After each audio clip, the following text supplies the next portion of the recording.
My name's Babyface Nelson, and here's my story.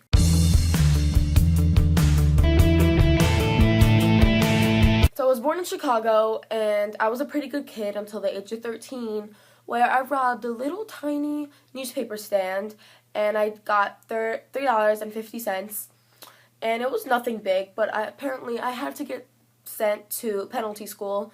So there I stayed for 18 months until I finally left, and penalty school was horrible. I hated it. Never go there. So after I finally left penalty school, I joined a gang called the Tape Bandits, and we, robbed a couple banks, killed a couple people, not that big of a deal. But with the Tape Bandits, I finally had my first murder and robbery. My first robbery with the Tape Bandits was when I was 18, and I robbed a bank, and I got a clean sweep with $4,000. My first murder was also when I was robbing a bank, but a stockbroker came up to me, and he asked for the money that I robbed. So I shot him. Eventually, the whole gang was rounded up and sent to prison, and we stayed there for a while. We were sentenced to a lifetime in prison, and we were supposed to stay there a lifetime. But I escaped when we were transferring from prison from America to England, and I escaped while we were on the run.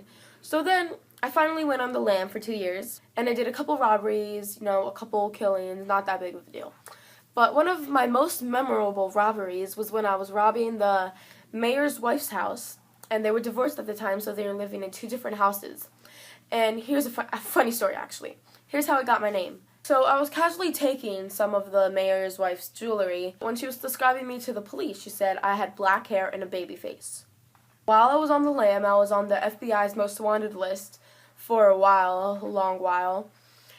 And, I just lived my life. Couple robberies, many killings. So now I'm 25, cruising the streets, getting my money, and I happened to walk into a place called Barrington, and there I robbed a bank and then broke out a Battle of Barrington, where I died at 25 years of age, and it was a hard time in my life. It was fun, it was wild, it was a great experience, and I'm very happy with my accomplishments. I'm Babyface Nelson, and that's my documentary.